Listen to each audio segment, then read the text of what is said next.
Ebusia me mo bibi akwaba edeba emergency Ghana TV enen so da fofo atwede amponyankopon ede atenye ebusia mo beka story bi amede ebro efa mami bi one ne ba ebepie mu ewo fidiem ase na sema yes sister edeba ha say na say na one ne ex boyfriend ejin komo ena ne ex boyfriend ekoti akola kasa ewete na okase meba beje meba na sa komo no ena ni ku ebe fie no na oti san komo no enti ni ku anase ne boyfriend on ne te no eti san komo no se the way ono ex boyfriend can say media e kire sakura no enye media enti ni the way ana ni ku anase ne boyfriend can no na akwa no so ko tirichi mu e kire ne mame esense nim gwase abema no egu omo no na omani enje enti mame no ene ne ba ebe pie mu ofide mu asese sa na ni ku no ka de ese opese ye DNA ewo akola no no mu ye DNA no eho update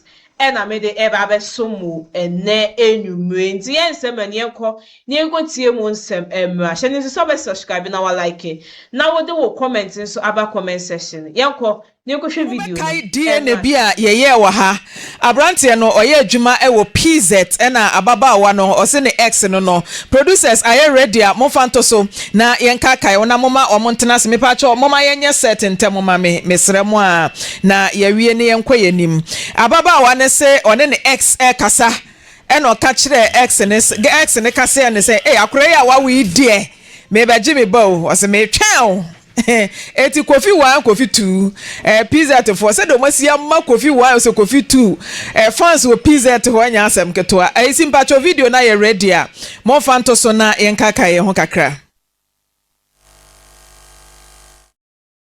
ne wonka meso kofi nkasa me ho ede be nti na osa kwotena no na nyem wa abra wonya ho ade nti awale ni twaso wonya ho ade nti tena ba bi na dwene ho ena odi na chi nti wunyi san ye wo ja ho no akodo ba afofro nchen anadwo de so meso nya me ne mo na tie meti abu akwa no wa frɛ me kofi na ho kofi na misia no ma me hu se woni obi a wona kwam ti me ne na ne wo wa ti one day anwumre bi wo ho na me phone bele na se me peke ya no osie friend kofi na ne boy ne girl na me say me so me ne tena me hu bibia say e bia o boy bia na say na boy ne si yeshia ana me so ontwen one girl na tena feel do say no ka so na muza na say be wana ye ko ne ba ben no ka na asem so ba beji no ofia no ana nya me ba no so me gu ba kro ana mo di ka so ka so me say so obi abo no ke kan nkwasi asem a wo so afa ni serious ana me say there na me ne be ma ne nkasa ntimi eho no me so ni fun se meje ana ne be fere me fun ni fun ni nsem ana me ka se ne se on fere be ma na me ne nkasa nti o fere boy no ana busa ne se e die ben ba e no na wo me efi ha no me se ya ono no so ba be jina ana nya me ba na asem no oka ana o si o na me ka na we dey agura me ta ni di e no sere ana me se ana no bi ta di agura we nya aguro obi ni obi awo one ne tie wa nyinse mu nyina bi si na me na maka na wo frɛ no fon ne se o ba beje o ba o si agro wa ya so ka na se ai me na se menti ase a wo de me ma ne ko yedie ni na ka bi bu ma me menti abi ana me se me ni o ba wo no wo mo kwa ko yedie ni wo ma me menti aka ni na asem na ho kan wo ti asem na se sei ana o ba no ne na bibi ana o si wo ndo na me se obi a one ni ni bibi e de ho ka se o ba beje o ba ho no akodo ba afofro nchen anadwo de so meso nya me ne mo na tie meti abu akwa no wa frɛ me kofi na ho kofi kɔ saa da bia saa nti eno ne de abufuo eba mu 4 years oso ni kofi mu no tena ye 5 years ba kuna de men na wo ye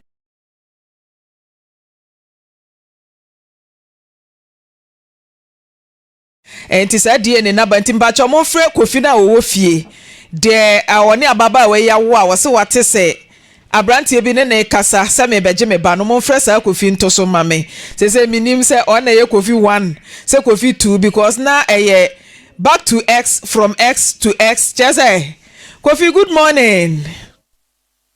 Hello Kofi good morning.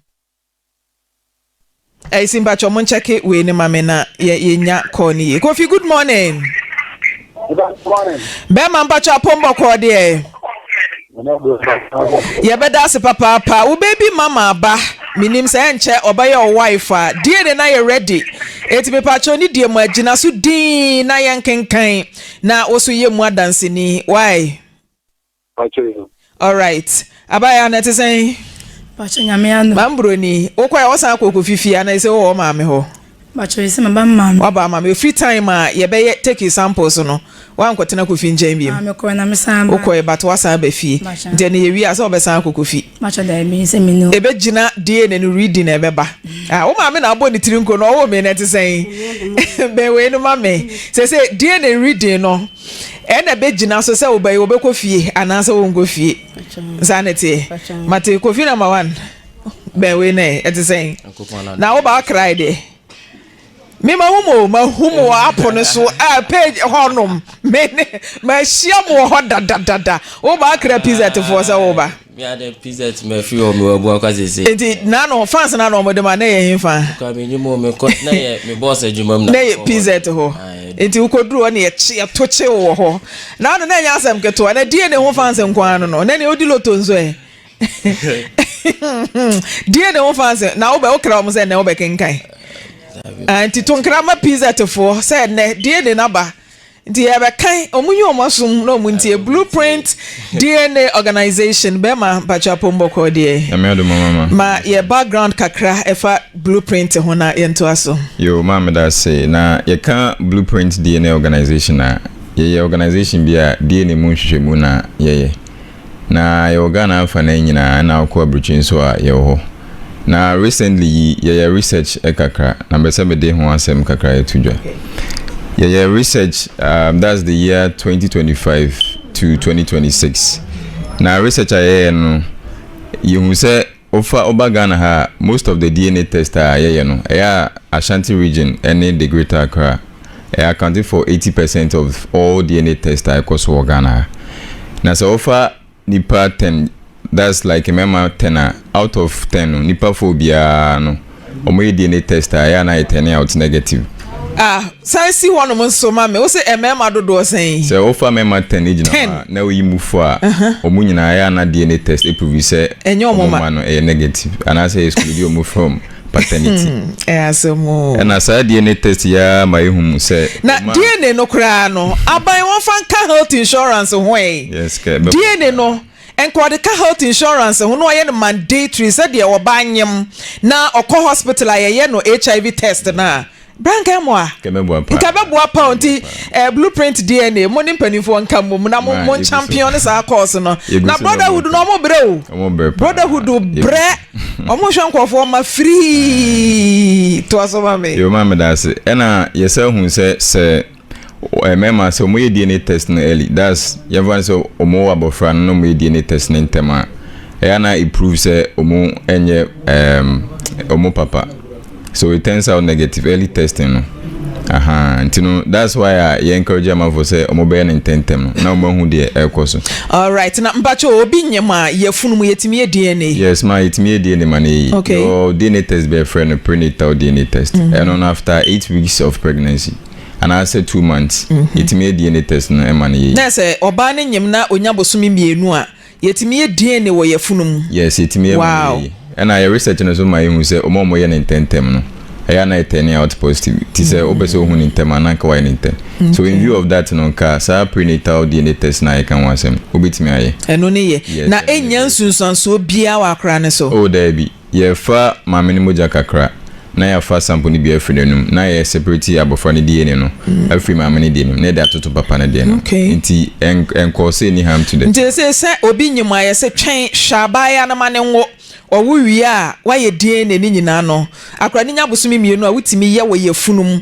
abra wo nkonkɔhwe ne 10 out negative a hoda be wo say MFK mu ne ayeyere we de fache ni ayeyere yes we nya hwe fache sese wutimi ye wo yefunum a ye meye fache bia ho pa nti abusuya Blueprint na yate wo monka no education na ehia papa enti moma yentie ni yenti so no obi nyinsen na wa calculate ebia na wuhu ne se 3 months te se abrante se John de ya wutimi ye DNA no wo yefunum na wade wo ho nti DNA na ba ye ba be kenkan pacho mame medie na nti producer mo betimi age password na abusuya confidential obi ante hwe obi ampagya ne de enkyere camera no aha na fe montete mo de na no na yenkenkan nti producer wanya password na ya na ma follow blueprint for the obeka bia no na mo de atoso amaye why na obi anso nkenkan bi we obi ni ewim obapa oyam hwehwe ana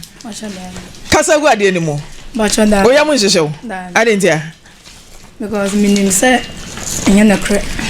Chese unim mutirim say enya no kre. Na ba na ye no kre. Wo mfia bi da ha say de be say atwa to ma no. Bra go fi de ono oje ya wa hwefom ho. Wa hwe conclusion no. Kenkan wa me be ma. Yo mama me da say na so matum safre. Na blueprint DNA test we are na between Kofi Chumasi Apia, the alleged father. And mama no Monica a champion. And abofra no Lucien Ohenewa. Tibato yanko conclusion no ewa se o. Tino medical na kind wo bro from you na machemo etwi. Conclusion. Kofi Chumasi Apia is excluded from being the biological father of Lucien Ohenewa. The exclusion is based on the fact that he does not show the genetic markers which have to be present for the biological father of the child, Lucien Ohenewa, at multiple DNA systems. Therefore, it is practically proven that Kofi Chumasi Apia is not the biological father of Lucien Ohenewa. The genetic data are in accordance with Monica Echampon being the biological mother of the child, Lucien Ohenewa. Tima, blueprint DNA. Mate, bra Kofi a ujina o maso mpacho ujina so. Hello? Yeah, mpacho me jina so. Papa Kofi mpacho mate ya ka brofo na wie enti no. Ya de kwatwi no na wate ase yi amame. Why? Mpacho yo. All right, enti mpacho yenkwatwi no. Conclusion de enkoso na so mame producer. The blueprint ye bo result ni tofa de kanyina ni se eye Kofi Chumasi Apia enye ne ba ne Lucien Ohenewa. Olade edawase. Praise Nyankopon wa mama ni menwu ase. Papa sia ma Nyankopon. Sofo kwa mbo achi Nyankopon. Mama mani menwu ase. Ebuakwafo atamfo ani awu. Nti cameraman no. Olade me dawase wate. Mesum wawu. Olade me di wachi akosi wiase awieye. Sa wa mama ni menwu ase. Mi hu dia menka. Enyu be na mentu be waso mu de papa. Asam be na menka. Ewrade mi hu ni amenye. De wa ya mami. Mi hu ni amenka ewrade me da wase. Mi fi makuma mu nyina. Mi nina, mi ni eja. Enkoro papa ewu. Sama mama ni mu enwu ase. Mi ni bibia masida nyina ewrade. Mesum da. Matamfo ani agu. Mami, eda ifiri ha ye koye. Ablante maame ebu akwa abonten so. De me kwa de me basa me be gine ba me be gi akoradi akoma Kofi Apia e wa abra Kofi Apia nya ne ba mani me kasa me se me de me sem nyina me nyame se hu ntokwa ko a nyame nku bi ma ti me de me kasa me de ba empaibo na Awurade me da wase se me wa mama ni manwu ase ma me da wase wati na mi shira opa nya mi shira me kai me se mo me enkom MFK ho no kura ne be dadi am pass me bae me Nyankopon ya ama me. Bra Kofi a ujina o maso. Hello? Ofa Kofi utimenka. Kofi efra o mane so ana. Aisi bahwe se we fra o mane so a. Time ya kan brofo no na ofa Kofi gina so. Hello? Ya kan brofo no na ofa Kofi gina so. Ba je se maintain nkan ye hwe na yi ne mame. Hello? Ofa Kofi mba cho utimenka. All right, DNA conclusion ne kire se Kofi Chumasi a wote ha yi enye ne ba ene abofra no ntimba cho se ne sen. Oh, me pa cho we me ni ya me ka fam.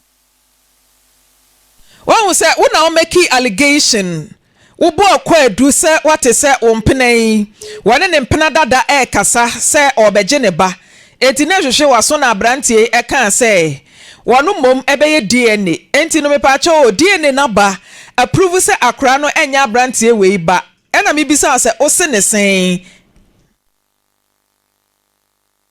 wasa free so isi mpacho brabe hwe mame na yen cheke Kofi de sie ni o DNA ne ya kenkan awie no wom dada ntino unim de wom dada 23 September by na me hu abaye we 4 years manager say no so say na mfie 9 so nyankopon yes oba de bunfie mienu na nyem de a eno de ntime de na menim de wom dada ba je say na me pesa asomdwe mra ko me de na pressure bi amba me so na emum se bi aba me fira o se omudidi na tem nti eno na ma me di akira me ba de wom de me menim dada. Okay, all right, nti se de na abeka twa to me de me ne kasa ma no kasa se o se senya me ne manfo communicate ne na wo se ehona na ka me ba no ehona hia me pa communicate no especially on phone. Sure. Especially because obi wo ho a one ne kasa kra na or record you use against you. Sure. Enti no kasa wo phone so no ahwe bibiye. Especially so no access no. Na makuma won tezen. Yakupa dum no ye. Se bibiya boko wintem de. Oh, yaku. Bibiya yaku. Mate we de ne ya no abre me invite. Why? Mate. We be ye Afisem versus. There's also one for Abu Akwa. Any PZ. Ti ebe kan bom. O papa. Die ne ne akenkan awie. Bachai. Die na abeka. Oh, bachai dem kan sem de nyame asese me nwansan. Ebisina minimitirim se entisa. Bo manya abotra ma ya nkan sem no na. Ekoya asem a obia wesuma no waka wesuma no waka. Sinya me de ba se bi hu ne kre na obia tumatini no. Alright. Maton so ya na wa hwe ho yie e wo nkomodiem. Sa woni be ma bi wo ho no ma de atwam no yesi ye mani ntwam nko. De aka ne ebo ho ban nti de esi wanim ene ye wo de atwam ko nti wo ex ho nkomodie ni ade no mesre wa ya na wa hwe ye obatan wo so ya na otu ba ne fo tu ne fo pa because we ba ye mimi de damia mimi nim minim se ebi agro ena no omudie ba se bi se agro bi manipa fon eti be ma no do onye boni o kofi no ofie no onye boni bia mimi ye be ma na mekote sa asem na nka me DNA. Yes, nti wono de onye boni bia nti mu blame no nti de aka de mate nti de aka ekire no moma ye nto aso ekire ho why edamase blueprint ye da se ebusia mi do bibia asese ojibre ma yekohwe video no yetie mu nsem eba ye nua ba no oni de na oni nsem bebre ka because asema niku di ato ne so ide onu nim se akola no enye ne ex boyfriend dia because obia bema na ikasa no se neka ho a 4 years a oyede o setting the eyes e wo ba no so na oba ni gidi se bema na ona na tisisi ano akwa ne ye ne ba nti sia de ne kire se enye ne ex boyfriend na ne boyfriend anase ni kunu ona ne te no edwin se omudi wonkomo no eye ne ba no enye ne ba na obema na ona ne te no e na akora no eye ne de nti ebusia story we aha ena akwakosi na meka sa ha egusa emergency Ghana TV channel so be subscribe na wa like na wa drop comment so e wo comment section no yensia ade emfemfi ye nua beyi asem ye bompae na se da nyame ase se ye nua be mani so ayede eti MFK asem we hu ne se nkomo bi wo ho no ma enye se ubedi ube hu ne se eya go but another person be fan serious and nti ye wu de wi a be de ye be sifa edi ye nkomo edi ameti so ane keche mami esi anything ebusia ye be san so edi nhyiemu e wa happy